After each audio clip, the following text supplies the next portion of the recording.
నమస్తే అండి. మీ డాక్టర్ కిషోర్. అంటే ఆహ్, గాసిప్స్ వల్ల గాని, లేదా అపోహల వల్ల గాని జరిగేటటువంటి అనర్థాల గురించి నేను చెప్పక్కర్లేదు ప్రత్యేకంగా. ఈ గాసిప్స్ పక్కన పెడితే అపోహ వల్ల మన సెక్స్ సామర్థ్యం ఎలా దెబ్బతింటుందో ఈరోజు ఎపిసోడ్‌లో తెలుసుకుందాం. అపోహ అనగానే అంటే మనం అంతట మనం అనుకోవటం. ఎవరో చెప్పేది కాదు. మనమే అనుకోవటం. అదేదో సినిమాలో చెప్పిన డైలాగ్ లాగా మనం భయపడే వ్యక్తిని అల్సర్ కూడా చంపేస్తుంది. బతకగల అనే ఒక నమ్మకం క్యాన్సర్ నుంచి కూడా బయటకు తీసుకురాగలదు. నిజం. వాస్తవం కూడా. ఇది మనకి ఈ యొక్క సెక్స్ సామర్థ్యానికిను, ఈ యొక్క డైలాగ్‌కి సంబంధం ఏంటి అని గనక చెప్తే అడిగితే గనక నేను చెప్తాను. ఏంటంటే చాలామంది అనుకునేటటువంటి ఒక అపోహ ఏంటంటే ఒక 40 ఇయర్స్ వచ్చినియి, 45 ఇయర్స్ వచ్చినియి. ఇంకా ఏం చేయగలుగుతాం? పిల్లలు పెద్దోళ్ళయిపోయారు.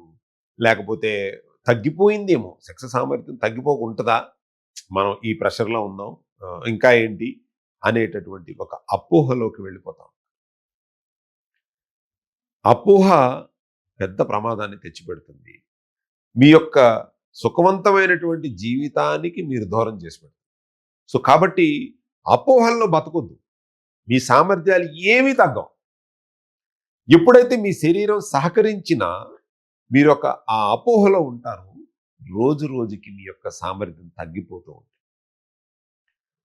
మీకు అపోహ ఉండొచ్చు. మీ పార్ట్నర్‌కి అపోహలో లేకపోవచ్చు.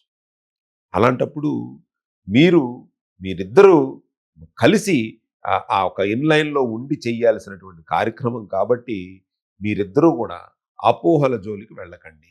ఇంకొకటి కూడా ఆడవాళ్ళు కూడా అర్థం చేసుకోవాల్సిందేంటంటే సో, ఆయనకి వయసు మీద పడుతుంది కాబట్టి ఇలానేమో, లేతే వయసులో ఉన్నప్పుడు ఇలా కాదేమో అన్న విషయాల్ని మీరు వ్యక్తపరచకండి అతనికి. వ్యక్తపరిచారా ఇంకా అతను నిరుత్సాహపడతాడు. రోజు రోజుకి ఆ యొక్క ఇది అనేటువంటిది ఇంకా తగ్గిపోతూ ఉంటుంది. చాలామందికి తెలియకపోవచ్చు. సో, కాబట్టి అట్లాంటి విషయాల్ని ఆయన దగ్గర ఆహ్, చెప్పకూడదు. ఒకవేళ దానికి మీరు ఓపెన్‌గా చెప్పాలి అని అనుకుంటే చాలా బావుందండి అని చెప్పాలి. ఎందుకంటే ఇట్స్ ఎంకరేజ్‌మెంట్ కదండీ! ప్రతిదానికి మనం ఎంకరేజ్‌మెంటు చేస్తేనే ఆ ఉత్సాహం అనేటటువంటిది వస్తది కదా! కాబట్టి ఇక్కడ కూడా ఈ యొక్క పార్ట్నర్ ఎంకరేజ్‌మెంట్ అనేటువంటిది చాలా అవసరం. లేదు అనంటే ఇబ్బందులు కొని తెచ్చుకోవాలి. అంటే రోజు రోజుకి అతనుకున్నటువంటి అపోహ ఆహ్, వల్ల రోజు రోజుకి ఆ యొక్క సామర్థ్యం అనేటువంటిది తగ్గిపోతూ ఉంటుంది. అంటే నేను ఒక వీడియోలో చెప్పినట్టు ఈ యొక్క ఆహ్, ఈ మధుర క్షణాలకు ముందు ఒక ప్రిపరేషన్ ఉండాలి అని చెప్పాను. ఒక హాఫ్ అన్ అవర్, 1 అవర్ కూర్చొని మాట్లాడుకుని శరీరాన్ని తయారు చేయండి. శరీరానికి ఆ ప్రేరణ కలగాలి. అదొక పనిలాగా చూడొద్దు అని చెప్పాను. అట్లాగే ఈ యొక్క మధురమైనటువంటి క్షణాలు అయిపోయిన తర్వాత కూడా వచ్చి ఒక 5, 10 నిమిషాలు మాట్లాడుకుంటే చాలా బావుంటుంది. అంటే భార్యాభర్తల మధ్య అనుబంధం పెరగటంతో పాటు ఇలాంటివి ఐఎమ్ సో హ్యాపీ అండి. I'm so satisfied. Thank you so much. Such a lovely partner నాకు దొరికినందుకు చాలా సంతోషం అన్న విషయాలు గనక మీరు చెబితే ఆయన మరింత ఉత్సాహం ఉంటుంది. రెండోది ఏంటంటే మనం అంటే ఈ సందర్భంలో మనం ఆహ్, మ మాట్లాడొచ్చో లేదో తెలీదు గానీ లా ఆఫ్ అట్రాక్షన్ అంటాం. లా ఆఫ్ అట్రాక్షన్ అంటే ఏంటి? మనం ఏదనుకుంటే అది జరుగుతుంది.